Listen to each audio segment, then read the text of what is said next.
Atlanta police reopening investigations into the Atlanta child murders. 23 black children murdered over a period of several years. And a new docu-series looking into the case now premieres this weekend. It's from Will Packer, the Atlanta-based producer of such hits. You probably know them, Girls Trip and Night School.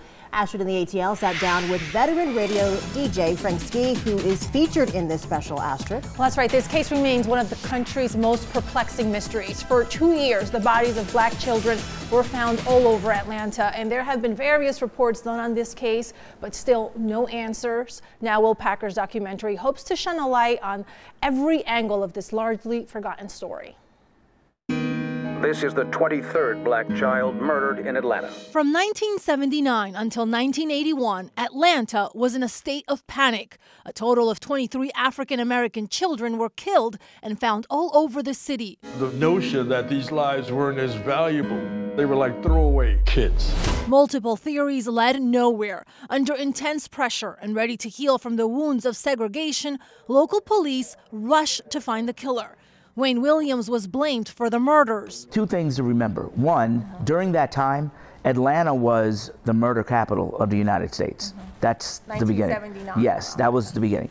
Number two is, in the beginning, the first several murders that happened that you'll see in the documentary, I believe those murders really didn't get investigated because they were poor children. But as it went along and we got to murder 15, 16, 17, into 20, yes, they were very concerned. But there was also an overlying tone that Atlanta could break out in a race riot in any minute because they thought it had to be somebody white killing all of these black children. Atlanta resident and Powerhouse producer Will Packer is documenting the tragedy with Atlanta child murderers. Veteran local DJ Frank Ski is featured in the docu-series. Back in 2005, Wayne Williams was writing me letters from jail at Hancock State Prison.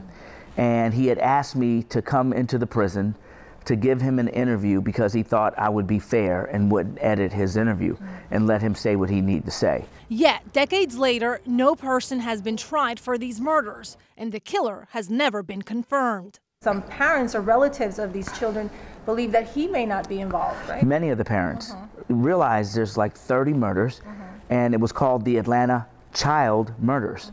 But he got convicted of killing 2 grown men. And they just kind of put all the children's murders on him, even though none of the children's murders went to trial. It's going to be really interesting to see what new DNA testing also has to say about this case. The Atlanta child murders premieres this Saturday on Investigation Discovery. And Franksky tells me that even when he went in to talk to Wayne Williams, just from the story he was saying, he found holes in it, and the family just feels that they have had no justice done. So many families, right? Like he said, that he's convicted, Wayne Williams, of killing 2 adults.